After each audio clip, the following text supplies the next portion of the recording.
what the question by Senator Manzo on the budget, whether you have allocated on this question. I haven't heard you responding to that. I will allow you, Senator Veronica. I had closed on questions and withdrawn all the same of notice that you requested after I had closed on the question supplementary to the CS. On that one, Honorable CS, when you will be responding to the next question, please respond to the question as to whether you have got any budgetary allocation in the current financial year on the question by Senator Manzo. The next honorable members you're going to is question 091, and Senator Mohammed Chute has authorized Senator Jonyutu to ask the question. I will proceed to allow Senator Jonyutu to proceed to ask question 091 on behalf of Senator Mohammed Chute. Thank you, Mr. Speaker. As you have rightly stated, I'm standing in for Senator Chute of Marsabit County. And the question by Senator Chute, A, is could the Cabinet Secretary provide the historical background on the introduction of Prosopis juliflora, commonly known as Madenge, in Kenya, including the actors or institutions involved, and explain the ecological or policy rationale that justified the introduction of the plant. B, what is the current extent of Prosopis juliflora spread across the country, and could the Cabinet Secretary identify the most affected areas, particularly in Marsabit County, where the species reportedly covers approximately 40% of range lands? And C, what short and long-term interventions has the ministry developed to contain or eradicate the Prosopis juliflora, including projected timelines, budgetary allocations, and multi-agency or county-level plans aimed at the restoring affected rangelands, especially in light of its 2022 classification as a national security threat? And finally, Mr. Speaker, has the ministry undertaken or reviewed any scientific assessments on the viability of Prosopis juliflora for alternative uses? And if so, what are the findings or outcomes of such initiatives, including any ongoing or planned community-based projects that align with ecological restoration? I thank you, Mr. Speaker. Honorable CS, you may proceed to answer question 091. Yes, Honorable Speaker, thank you. So maybe to answer the question on illegal dumping first, the letter done to all counties, there was a letter done to all counties in July 2024 and a reminder sent in December 2024 about the same, and counties are adamant. So we continue to engage them for implementation. Regarding the budget, yes, we have inadequate budget to support NEMA operations in matters monitoring, evaluation, and inspection of sites. Again, it's an area that we would want to advocate for to ensure that we are working on. So regarding the question on Prosopis juliflora, Honorable Speaker, the genus Prosopis belongs to the family Leguminosae, specifically the subfamily Mimosoidae. The genus has 4 genera and 44 species and several varieties, of which 40, including Prosopis pallida, are native to the American, mainly South American. In contrast, 1 is native to Africa, Prosopis africana, and 3 are native to Asia, Prosopis cineraria, Prosopis facta, and Prosopis coelziana. Honorable Speaker, Prosopis pallida was first introduced into Kenya in 1948 by the colonial government workers and planted in Taveta Township. It was a popular species and was widely planted in the larger Taveta County, then Taita Taveta District, and other parts of arid and semi-arid areas of Kenya, mostly in the 1960s to 1980s.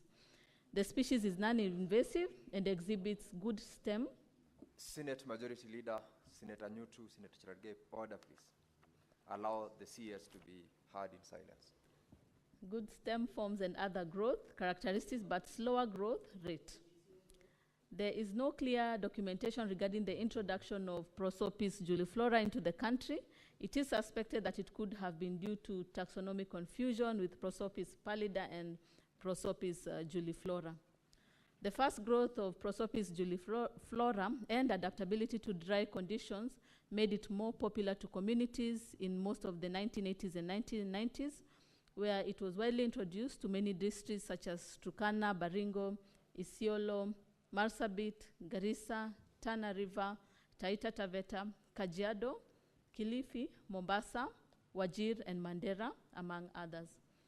Honorable Speaker, the El Nino weather phenomena of 1997 and 1998 led to the population explosion by Prosopis juliflora in all areas where it has been planted, thus making its invasive tendency visible for the first time in Kenya and Eastern Africa. The species has since invaded wetlands, grazing areas, irrigation schemes, and other areas of high conservation value, thus displacing pastoral communities over wide areas and other land use systems, causing poverty and helplessness.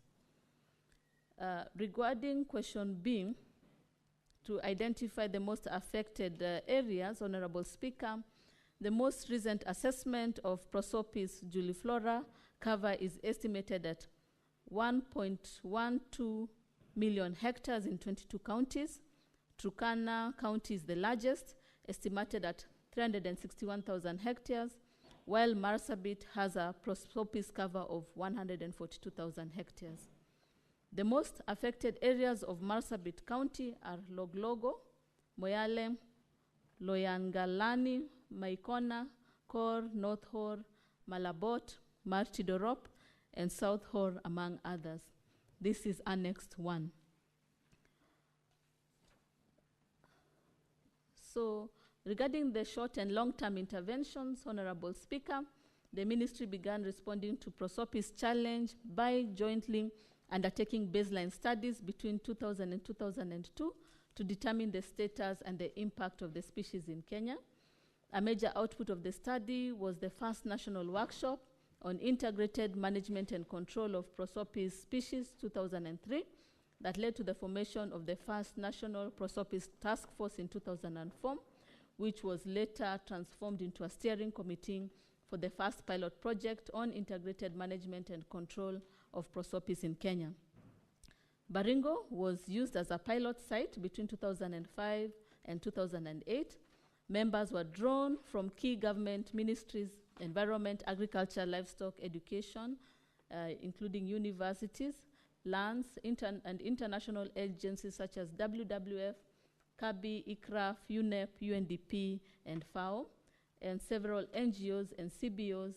Representatives of the 6 affected counties, then districts, were also included, namely Baringo, Garissa, Mandera, Tana River, Turkana, and Taita Taveta. Honorable Speaker, the government is undertaking the following initiatives in the management of Prosopis species. For short-term interventions in 1999 to 2001, we conducted a national survey to determine the status and impact of Prosopis species on livelihood and environment. The first sensitization workshop at the national level on integrated management and control of Prosopis species was held in October 2003, and followed by a second one in 2007 and a third one in 2015. Several others at the county level in all the affected counties have been carried out in 2016 to 2024. Between 2004 and 2006, the government secured technical support from development partners such as FAO to undertake a pilot integrated management and control of Prosopis.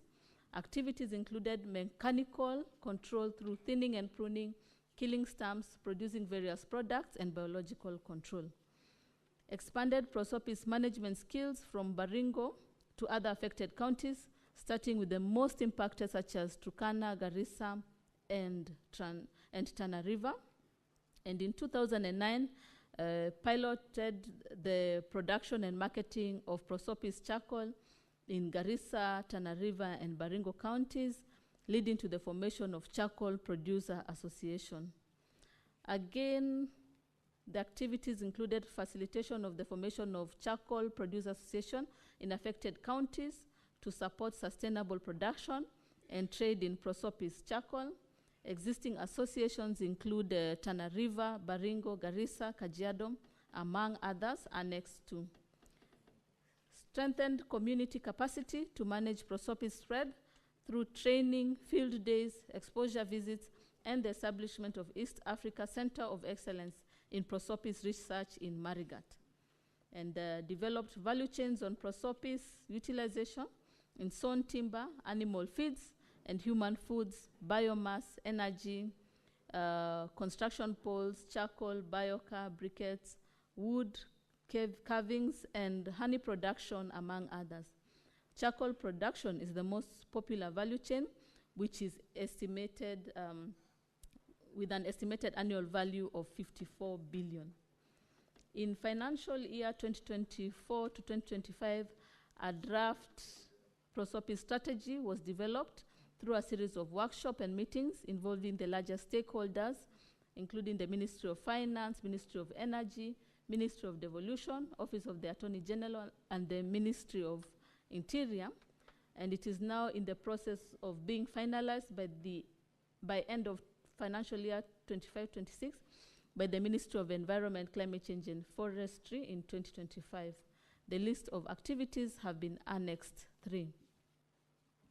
The long-term interventions in financial year 2024-25, a draft national prosopis strategy and action plan 2025 to 2035 has been developed through a series of workshops and meetings involving the larger stakeholders, including the Ministry of Environment, Climate Change and Forestry, Ministry of Agriculture, Ministry of Finance, Ministry of Energy, Ministry of Devolution, Office of Attorney General, and the Ministry of Interior, FAO, ICRAF, Center for Agriculture and Bioscience International, that is CABI, Council of Governors, and community associations.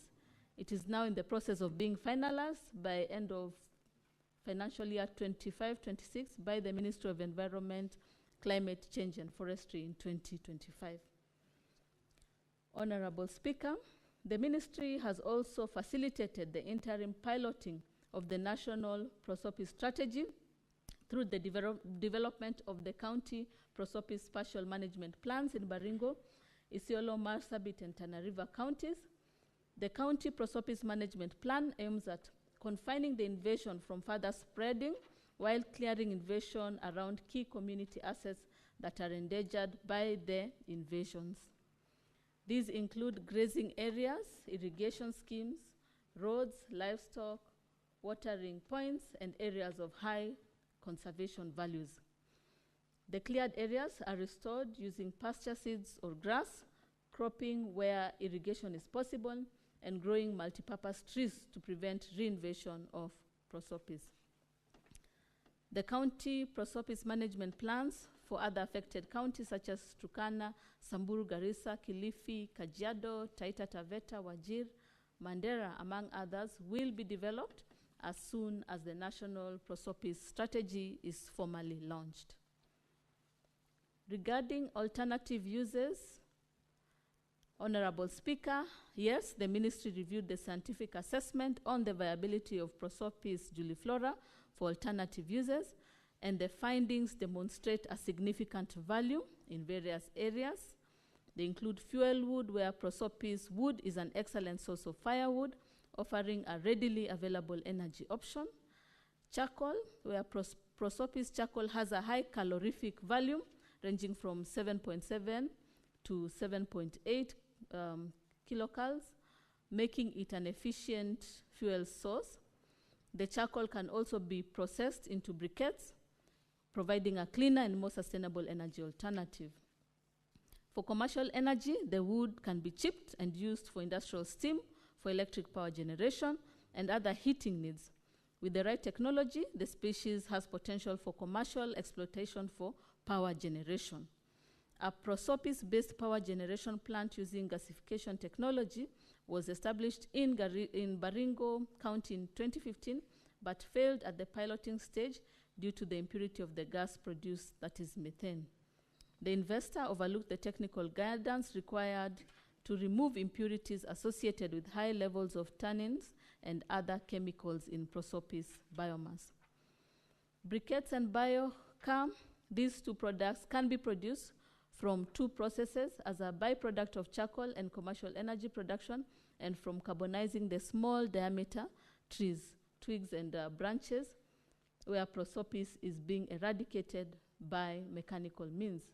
The carbonized materials can be reconstituted into briquettes for fuel or used as biocam for soil conditioning and carbon storage. Construction materials. The strong and durable wood of prosopis can be used for various building materials, including fence posts, construction poles, and furniture. Communities can utilize prosopis wood for constructing shelters and fences. Prosopis produces very nutritious pods with high contents of proteins, carbohydrates or sugars, and minerals that can be a viable substitute for cereals as raw materials for the commercial production of livestock feeds. Prosopis pods are also edible by humans and do not have any anti-nutritional attributes. Milled prosopis-based pod meal can be mixed with wheat at a proportion of 1:3 and baked to produce cakes, mandazis, and chapatis. Prosopis trees are evergreen and flower twice every year. Its flowers are very rich in nectar, and the honey produced is of high quality. However, the super high levels of sugar lead to frequent crystallization of honey, thus making it appear adulterated. Ongoing or planned community projects that align with ecological restoration, Honorable Speaker. There is ongoing capacity development of registered charcoal producer association in management and sustainable utilization of prosopis tree biomass. This includes the introduction of modern charcoal making technologies to reduce gas emission and land restoration methods, among others. Through the framework of collaboration with partners, there are ongoing activities geared towards rehabilitation of degraded landscapes affected by prosopis through the rollout of the County Prosopis Management Plan. The National Landscape and Ecosystem Restoration Strategy of 2023 to 2032, which underpins the 15 billion tree growing initiative, incorporates management and control of the spread of prosopis, green jobs on prosopis clearing and value addition of wood and non-wood product creation by the ILO-supported community projects, which are being implemented in Turkana, Garissa, Tana River counties, annexed 4. The ministry and partners are also implementing other projects that are partly addressing the management of prosopis juliflora in some of the affected counties. These include the FLOCA and the KEWASIP, that is Kenya Watershed Service Improvement Project, among others. Honorable Speaker, I submit. Thank you, Madam CS. I will now allow 2 supplementary questions from Senator Joe Newtu, if you do have, and thereafter the members who requested to ask supplementary questions will be given that opportunity. Senator Newtu. Thank you, Honorable Speaker. As you had communicated, this is a question that came from the Senator for Marsabit, Senator Chute. I may not have a very good understanding of prosopis juliflora, but could the Cabinet Secretary say something about water hyacinth, because that's also another type of plant that is affecting our water bodies, and I believe it's under her ministry. Thank you, Mr. Speaker. Senator Veronica Maina. Thank you, Honorable Speaker, and I hope you will, with your permission, you'll indulge me to ask the question that I needed the CS to clarify on an issue she raised on the ministry search for a biodegradable bag in replacement of the plastic bags.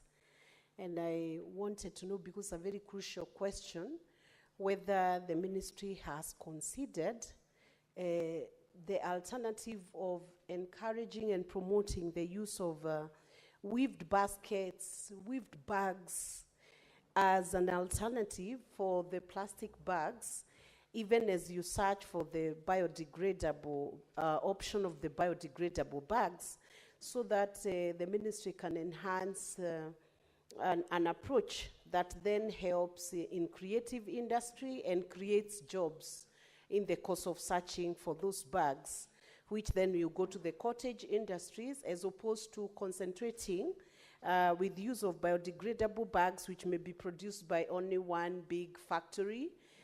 You can channel that energy and those resources towards generating employment, income, earning employment in counties like Murang'a, counties like Kitui, Makueni, where baskets are weaved, counties like Turkana. What is the approach that the ministry is taking towards that? Senator Catherine Moma.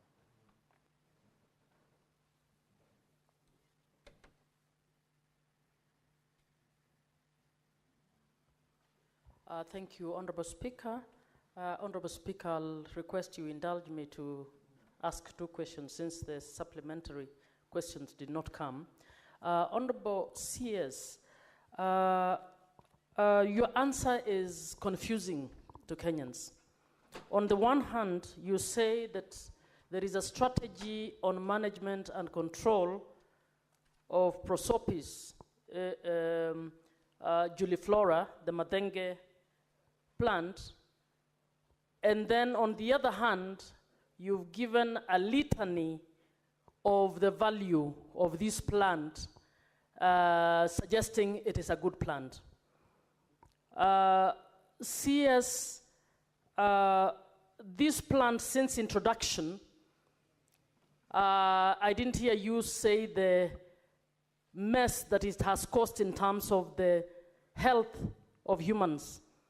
When the thorns of the Madenge plant prick any human being, the wounds get inflamed so much, even to the animals. It has caused a lot of chaos, and I did not hear you speak to that bit. And the reason this question was put is actually because the communities do not see the value. And also, all the things that you said, the good things, are not happening in any of these counties.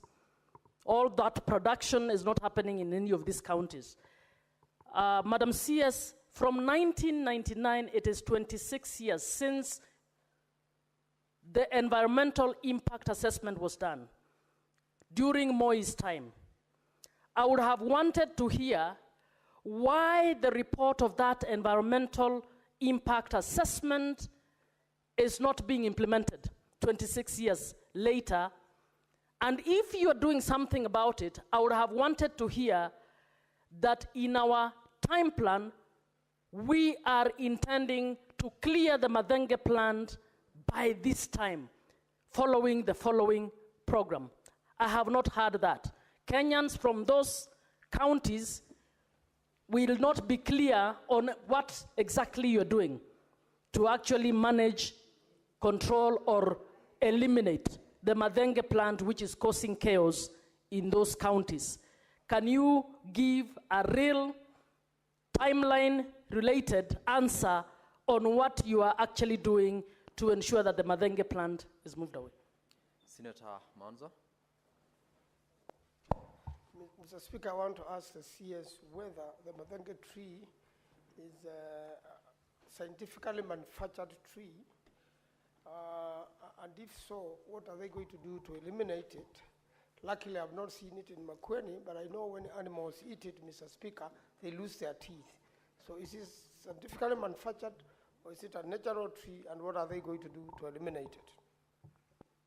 Madam CS, you may take the floor to respond to those supplementary questions.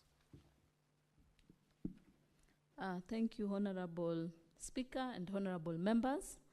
So regarding the hyacinth, I kindly request that we convene the team to review and give a comprehensive report, as has been given for prosopis. For Senator Minor, you talked about biodegradable bags, and we really appreciate your observation with regards to this. We also welcome all options, including the cottage, the weaving, among others. As I had said, research is ongoing to see which is the best. in terms of acting as a seedling and that again after planting that is biodegradable at the right time. And so we are welcoming all these options as the ministry looks at and evaluates the various potting bags.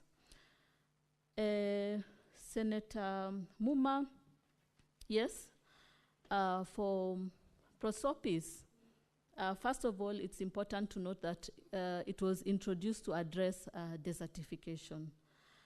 But while addressing desertification, what we've noticed is that the invasion has increased and it's proliferating and affecting various areas. So getting rid of it absolutely will again reintroduce deserts within our country. And so what we are doing is really managing it, looking at the commercial value and managing so that it does not spread. Yes, indeed, Senator Manzu, a lot of scientific research has been conducted. Some of the research looks into utilization of pests or insects to manage it. However, you know, this can again have a ripple effect. So we need to be careful even as we look at management. Right now, what has worked is what we had talked about, the pruning, among others, controlling and managing the prosopis. As we look at the commercial value and improve the value chains and also improve communities and livelihoods by utilizing the same.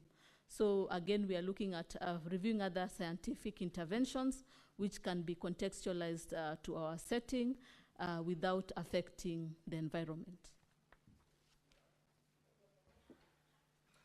Yes, Senator Manzo. I've asked whether it is a natural tree or scientifically manufactured tree. Madam CS. Yes, Senator Manzu, it is a natural tree.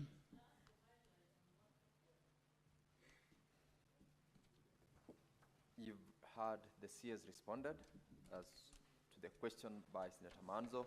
Do you have a specific timeline, Madam CS, on what action plans you have as a ministry in response to the question by Senator Muma? Yes, we will have that by October. Very well. Thank you, Madam CS. I think that brings us to a close of the question time and questions to the Honorable CS. That was question 091 by Senator Joe Chute. And Madam CS and your team, thank you for honoring the invite and for the responses that we have gotten. You are now discharged, and we wish you a great afternoon. Honorable members, now with that closure on the questions, clerk.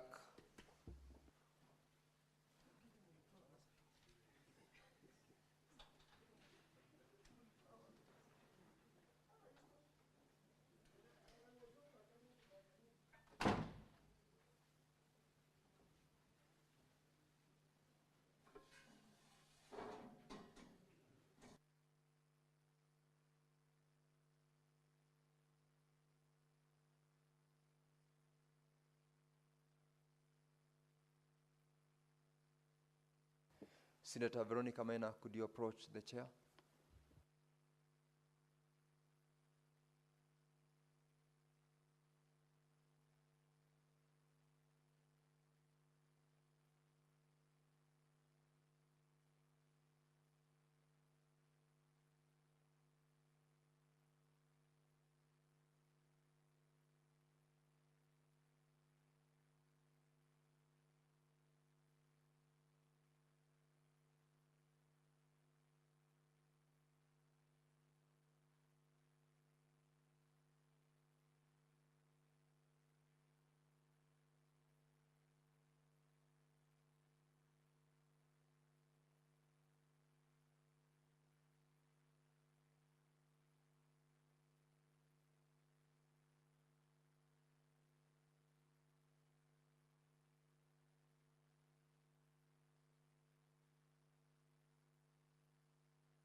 Honorable Senators, for the convenience of the business of the House, I will rearrange the order paper so that we call order number 11.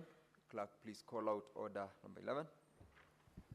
Order number 11, motion, report of the parliamentary delegation to the 2024 Joint United Nations Interparliamentary Union parliamentary hearing held at the United Nations headquarters in New York, United States of America from 8th to 9th February 2024.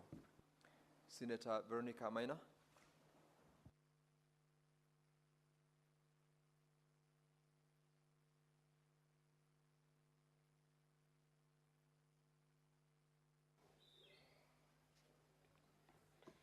Honorable Speaker, allow me to move the House to present the report of the parliamentary delegation to the 2024 Joint United Nations Interparliamentary Union hearing at the United Nations headquarters at New York, United States of America, that was held on 8th to 9th of February 2024. Honorable Speaker, we live in a world where conflicts within and between the countries are on the rise, resulting in suffering and deprivation for millions of people, as well as a deep sense of uncertainty in the future, particularly among young people. And today, we are compelled more than ever to act urgently to restore the conditions for peace, social justice, good governance, and respect for international law.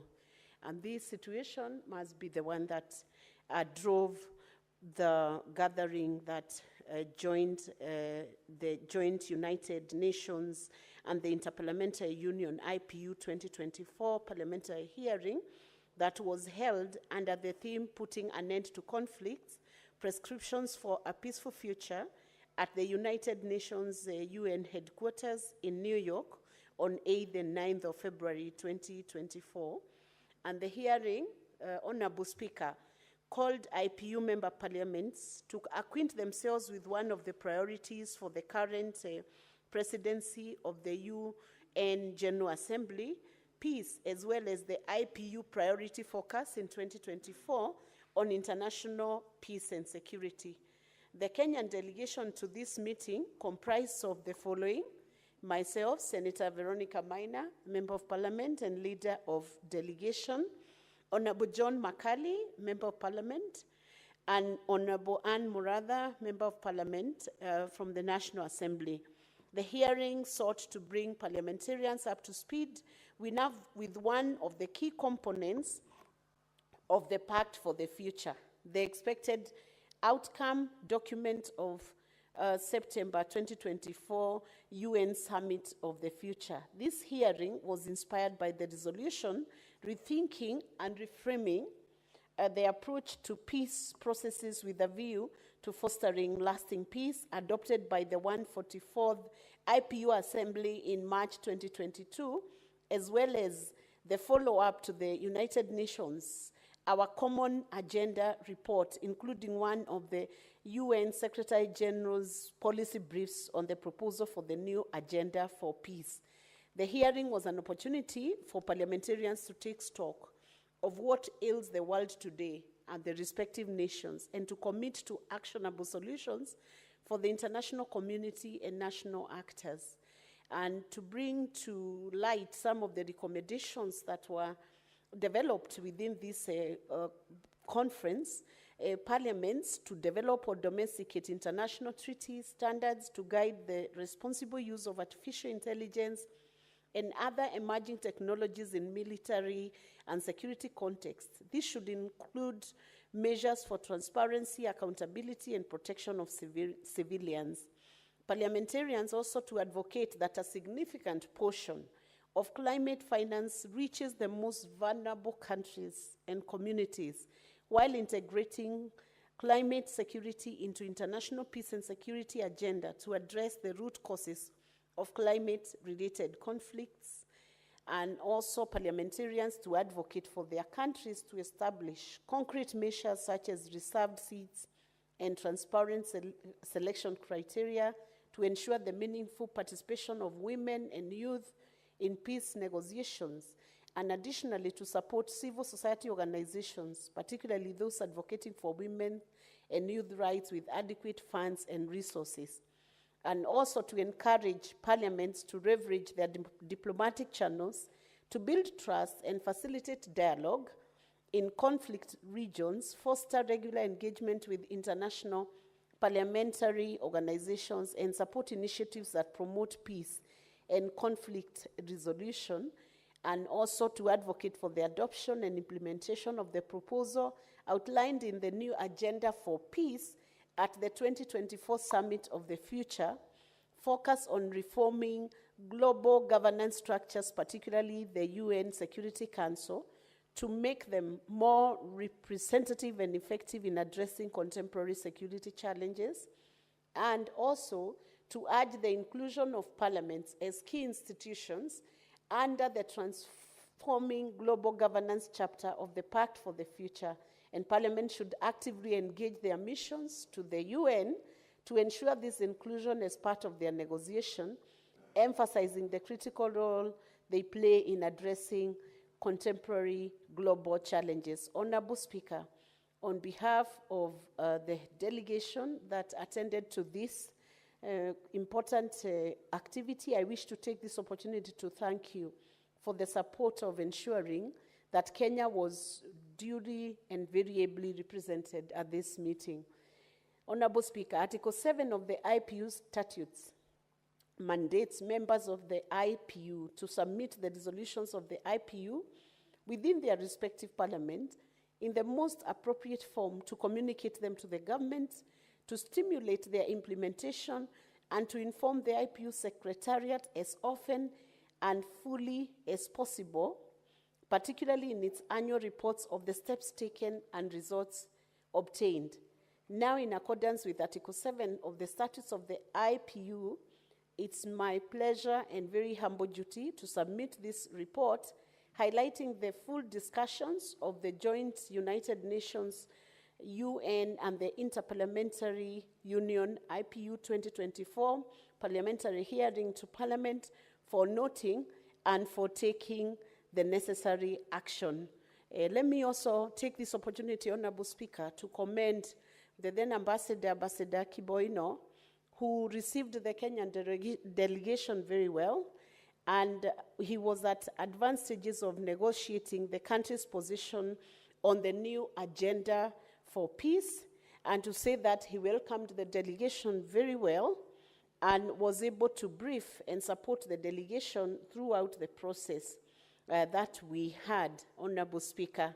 And some of the other key points that I would want to highlight that were subject of discussion during this process was the financing for peace building, enhancing the role of Peace Building Commission, reforming the global peace and security architecture, looking for good offices, mediation for nuclear armed states, building peace and capabilities from the ground up, managing diversity in state building and peace building, disengagement and reintegration of violent extremism, peer review mechanism for conflict prevention and transition, strengthening regional organizations that then support in maintaining of international peace and security, developing standards for new technology, where the mission proposed the development of a UN-driven treaty, all standards to guide the responsible use of artificial intelligence in military and security applications,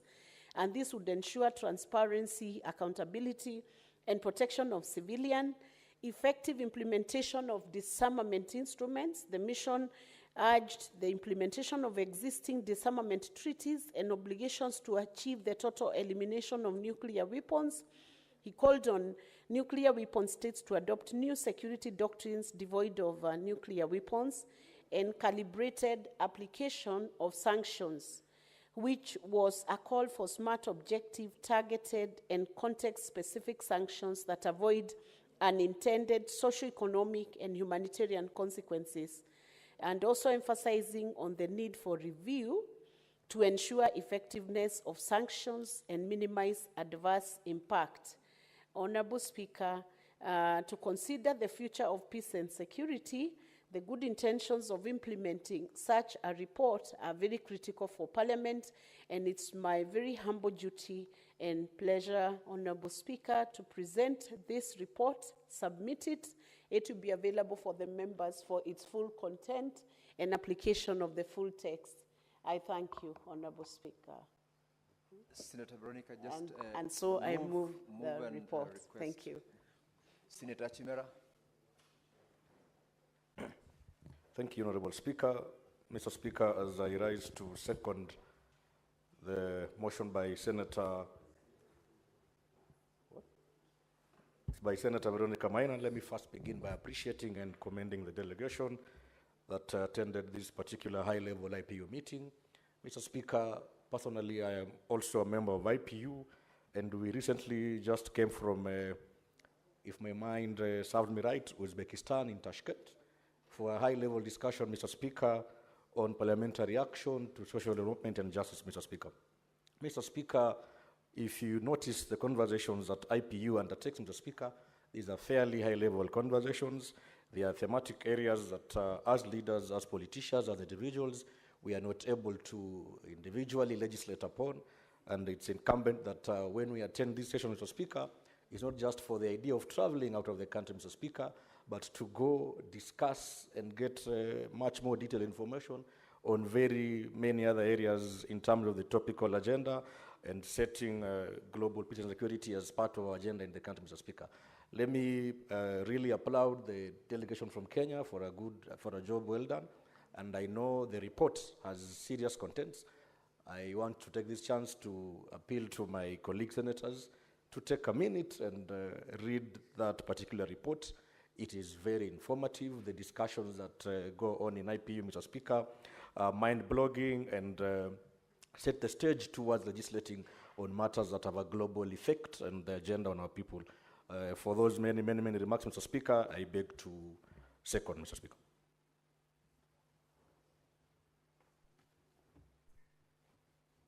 Honorable Senators, I now propose the question that the Senate notes the report of the parliamentary delegation to the 2024 Joint United Nations Inter-Parliamentary Union parliamentary hearing held at the United Nations headquarters in New York, United States of America on 8th to 9th February 2024, laid on the table of the Senate on Tuesday, 17th of September 2024.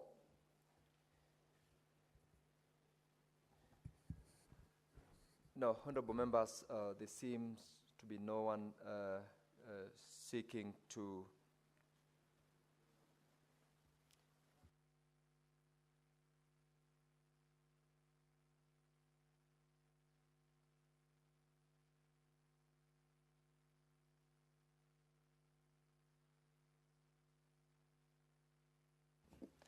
Honorable members, I've noted that there are no members who are contributing. I'll call upon the mover, Senator Veronica, to reply and seek to defer the putting of the question to a later date. Honorable Speaker, thank you for the opportunity to reply, and I want to thank Senator Chimera for the opportunity he has taken to second this report. Matters of peace are very crucial, and it is important when we see that Senator Chimera, in seconding this report, also represents the youth in this nation. And Honorable Speaker, we cannot talk of any peace or any security for the future without mentioning the youth. In fact, the future of peace, security, and stable communities and stable nations is in the hands of the youth. And at this crucial time in the Republic of Kenya, these reports become a focal point which should be read by everybody, even beyond the senators who are within the House. The youths must be able to engage with the processes that are being done at a global level, at a continental level, at a regional level, at a local level, even up to mashinani. Because without versing themselves with the efforts that are being made worldwide and globally to secure the peace our future will be at risk, Honorable Speaker. So I want to thank Senator Chimera and the team, the delegation that represented our nation ably at the United Nations. And I want to say, I beg to reply and pray that we all maintain peace in our republic and know that without peace, there is nothing that can be done to foster development in our nation. I beg to reply. And I request that, Honorable Speaker, that the question be deferred to a later date. Honorable Putting of the Senators, question be deferred to a later date. putting of the question on this matter is deferred pursuant to Standing Order 66 to a later date.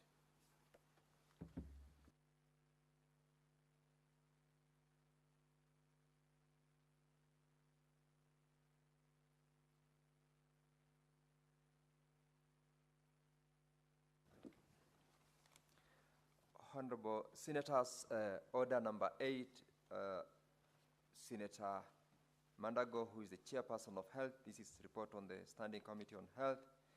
He is not in the House. That motion is deferred.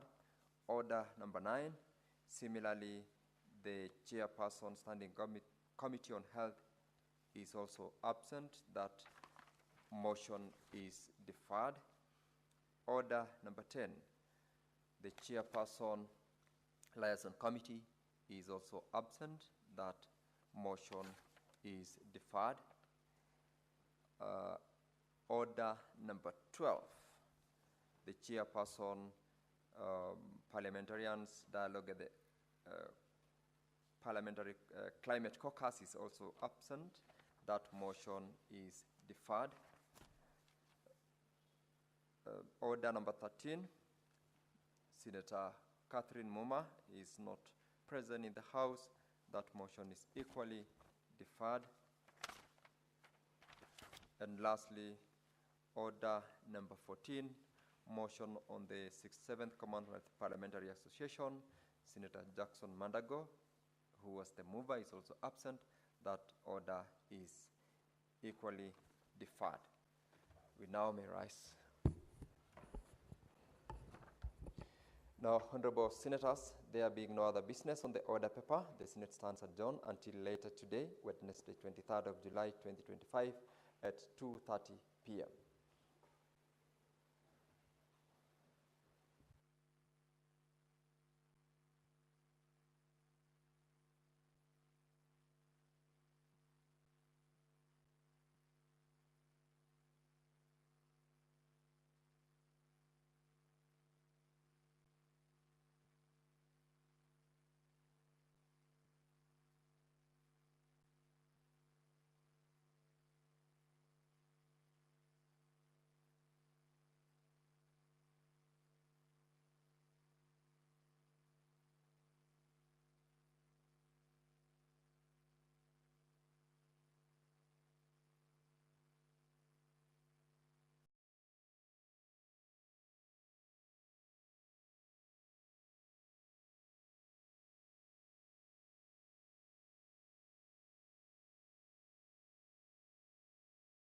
Of SHA by our president and the passing of the laws that support implementation of SHA by this House is really coming to be a great support to our health facilities. And I want to call upon the government, the county governments, the governors who are in charge of the county government to give a lot of attention to the healthcare provision at the county levels. Because the introduction of SHA, Madam Speaker, is going to be a relief even to the county government. Because the implementation of SHA is going to ensure that services from level 1 to 4 is going to be free. And the money that is going to be remitted to the health facilities is going to help in the improvement of our facilities, even in procurement of the products or commodities that the health facilities will require. So I want to encourage and ask the governors and the people in charge of the health facilities at the public institutions to be serious, because the provision is poor, the treatment of patients is not acceptable, even the food, the hygiene is really worrying. And I want to ask that this is going only to be possible if the county governments are going to be serious on what they are doing in terms of provision of healthcare facilities. The ones taking care of our facilities at the healthcare at the county levels are qualified staffs. So the only thing they require to have is the commitment to the service to the wananchi. Because what is we are seeing now, Madam Speaker, is really worrying. And that is what is encouraging even people to run away from the public facilities. But since now they are getting a lot of money from the national government, they are going to get a lot of support from SHA. The only thing we require is commitment and supervision, and also ensuring that staffs who are employed by the government should first give priority of their services to the public facilities. And this will ensure that the services will improve and our wananchi will get what they are supposed to get from our facilities. Thank you, Madam Speaker, and I want to donate time for other members who have not spoken. Thank you so much. Thank you very much. If you can go that way, more of you will speak. The Honorable Jackson Lekumo Ntare, member for Samburu East. Thank you, Madam Speaker. Madam Speaker, I also want to add my voice in this motion. And Madam Speaker, health is very important to all Kenyans. And we really need to take bold steps, Madam Speaker, so that the Kenyans will get health services. Universal health coverage, Madam Speaker, it is required every individual in Kenya to be able to access the health services. And Madam Speaker, there is this issue of SHA. SHA is working, and Madam Speaker, it is not solving all the problems of Kenyans. Even if, Madam Speaker, it is there, but you can imagine, Madam Speaker, Kenyans are going to the hospitals, which they are not getting services. Madam Speaker, the health in the country is wanting. And there are no services in these public hospitals. And Madam Speaker, I even interacted with a patient in my constituency who went to hospital, and they were told to go and even get that injection for somebody to be operated. And I wonder, Madam Speaker, even if we make mandatory to civil servants to go to get services there, but there are no those services, Madam Speaker. And I think the civil servants, people are even contributing for their services, and we cannot force people to go where there are no services. And I think, Madam Speaker, the county government must work so that the services be available in the hospitals. Madam Speaker, even the contribution of SHA, it differs from one person to another, even the people who are really not able to pay. And I heard, Madam Speaker, when this SHA started, I think there was a group that the government said they will pay for those who are not able to pay. This is the time now, Madam Speaker, the government will bring that modality of helping other Kenyans. We have heard that nowadays people are paying the whole year. People who are not able to raise the money required. And I think, Madam Speaker, if there is that group, that category, that the government of Kenya intending to pay for those who are not able to raise, then this is the time now they have to come in and help. And I think what is very important is the services to be available. And this is a good motion, Madam Speaker. But I think let us not go that direction of making it mandatory for civil servants to go and maybe to pay the insurances in those hospitals. Because unless the services are there, I think the primary purpose of any insurance is for the person having that insurance, not the hospital. And we cannot force people to go and get services where there are no services. So, Madam Speaker, I just want to say that is very important, the personnel. And Madam Speaker, one issue here. There are private clinical hospitals and all that. But I don't know, Madam Speaker, I don't know whether this conflict of interest work when it comes to medics, because you find that somebody who is employed by the government is again working in another place and maybe owning those clinical hospitals and all that. So I think, Madam Speaker, that is another problem, and I want just to say I support, and that's my contribution, so that I can save time for other members. Thank you, Madam Speaker. Thank you very much. The Honorable Robert Basil, member for Yatta. Thank you, Madam Speaker, for giving me the chance to contribute to this motion. Partially, I support the motion, and I have reasons why I support it partially. If you look at Sustainable Development Goals, number 3, we talk of good health and well-being, and Article 43 of the Constitution talks of rights to quality health care. However, if you look at our public hospitals, they don't provide such quality health care simply because they are in deplorable state, Madam Speaker. Therefore, Madam Speaker, we must improve rural hospitals and public hospitals for that matter, Madam Speaker, because the reason we have increased mortality rate, Madam Speaker, is because our public hospitals are completely unable to provide quality health care, Madam Speaker. Madam Speaker, if you ask members of parliament, most of us go to private hospitals.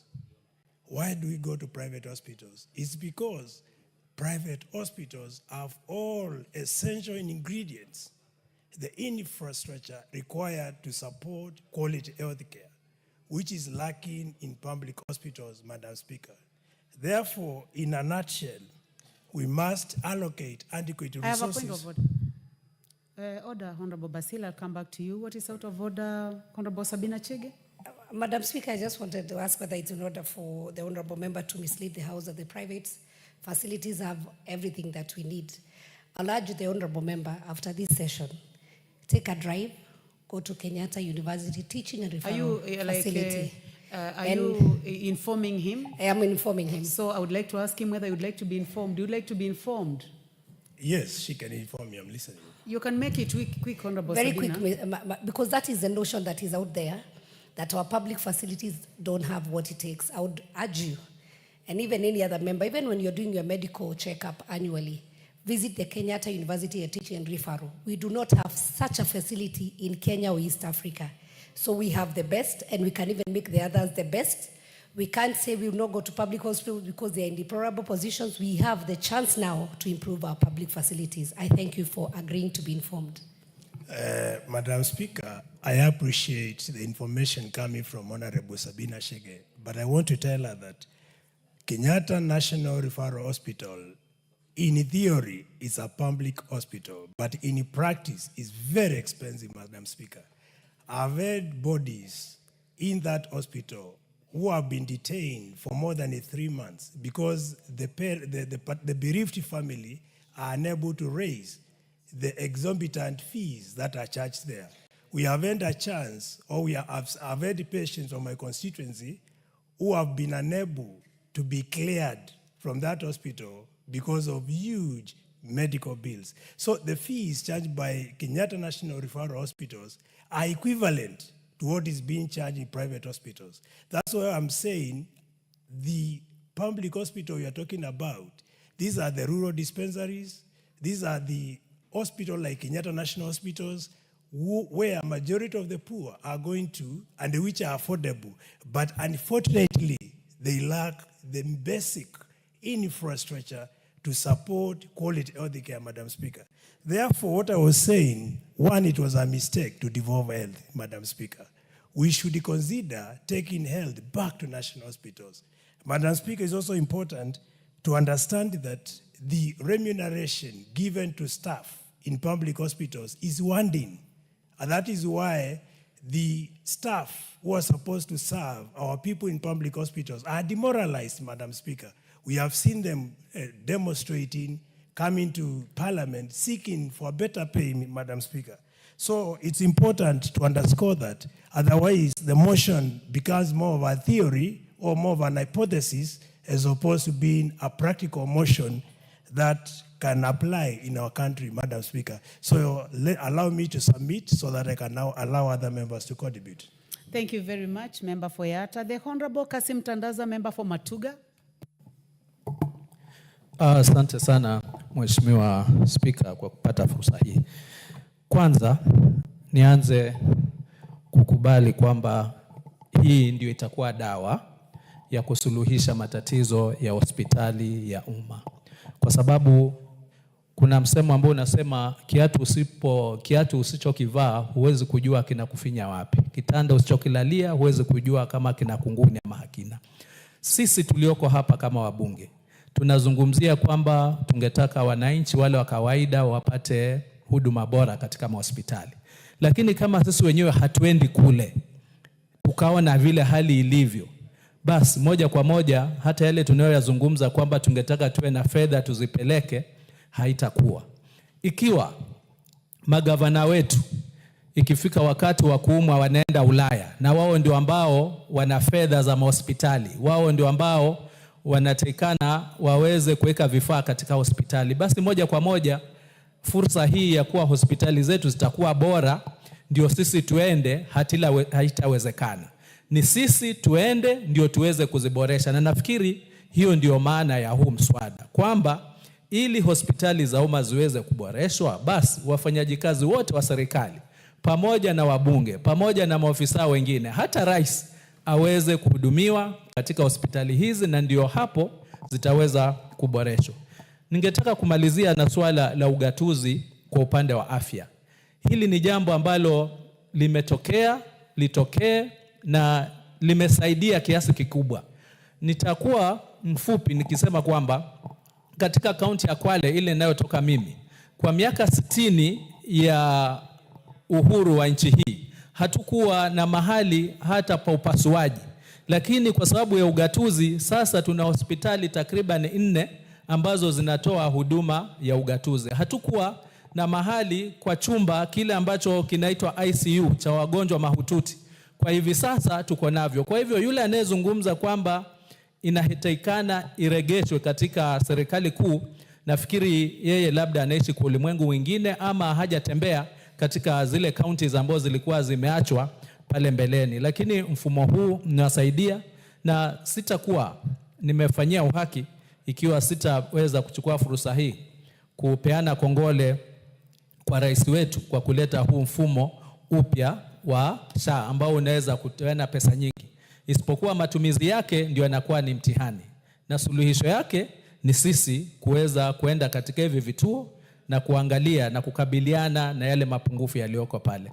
Asante Mheshimiwa Speaker, naunga mkono hoja hii. Thank you. The Honorable Cynthia Muge, Member for Nandi County. Thank you, Honorable Speaker, for the opportunity to contribute to this motion that has been brought to the floor of this House by the Honorable Sabina Chege. Honorable Speaker, I appreciate her thoughtfulness in this, because, Honorable Speaker, healthcare is a matter that is dear to each and every one of us.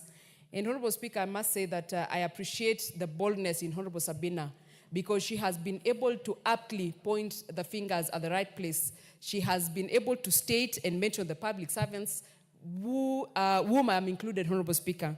And Honorable Speaker, if you look at the responsibilities that we take as public servants in whatever capacity that we serve in, Honorable Speaker, this is the team that is entrusted with allocation and management of funds that go into the public sector. And Honorable Speaker, I think it is just and fair that we have these people who have the responsibility of allocating and managing the funds to be able to feel the impact of their decisions, Honorable Speaker. And I don't think there is any other better way, Honorable Speaker, of having the public servants, the decision makers, be able to feel the results or oversee the results of the decisions that they have made. Honorable Speaker, I also see this as a proper incentive of improvement. We have spoken as members of this House, Honorable Speaker, to the matters and the issues that are affecting healthcare, including our displeasure about devolution of healthcare. Honorable Speaker, they normally say whatever has gone should be allowed to be water under the bridge, because probably we could reverse the decision, but as it is, we cannot reverse the decision, Honorable Speaker. So what we should do as a leadership is to find proper solutions to make sure that healthcare, while at the counties, or that while it is being managed at the counties, Honorable Speaker, not only works, but is, becomes affordable and to the people, Honorable Speaker. Lastly, Honorable Speaker, the reason why we have issues with public facilities is because of something called public confidence.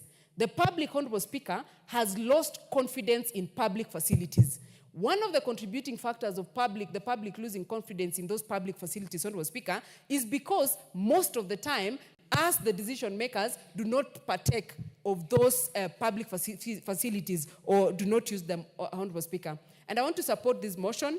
Of course, Honorable Speaker, there is a lot that needs to be done so that we can be able to get proper and quality healthcare services in the public facilities. And Honorable Speaker, I join in the members, in the comments of the members that have been made, Honorable Speaker, that this country has to make sure that the health facilities that are public work.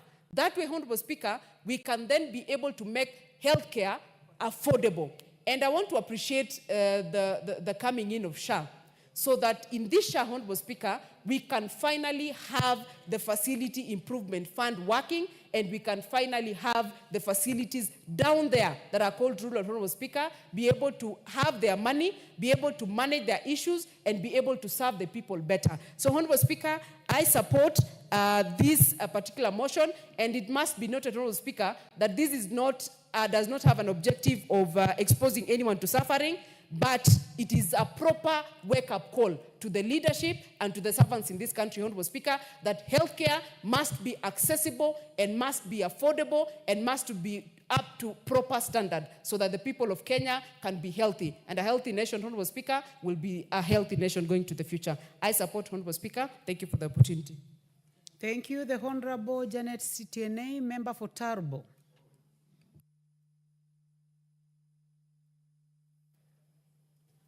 Thank you, Honorable Speaker, for giving me this opportunity to add my voice to this motion brought by Honorable Sabina Chege, and I would want to thank her for bringing this very important motion. Honorable Speaker, a healthy nation is a strong and stable nation, and therefore every person having a right to the highest attainable standard of health is a very important aspect. And therefore, I want to support this motion and request that we increase the funding for health, for our health care in this country so that we can be able to get quality health care services to our people and ensure availability of drugs in the hospitals, all hospitals from level 1 across board, ensure that their drugs are available. And Honorable Speaker, I would also want to support that we build the confidence in our institutions by ensuring that the public servants actually go to these facilities, which by doing so, we will be oversighting these institutions. Once we are there, we will even stop the doctors hopping from one private facility to the other to provide services, whereas they should be providing the services in the hospital Order, that they have been. Honorable Janet. I know that there are members who would have really wanted to participate in this motion. The Honorable Charles Ngusi Anguna. the Honorable Quenya, the Honorable Wilberforce Oundo, the Honorable Ibrahim Sanei, the Honorable Catherine Omanyo, among a few others. But it's unfortunate that now time is up. Honorable members, you have a balance of 8 minutes, Honorable CTNA, so you are free to come and participate another time. Honorable members, and the time now being 2 minutes past 1 p.m., this House stands adjourned until today, Wednesday, 23rd July 2025 at 2:30 p.m.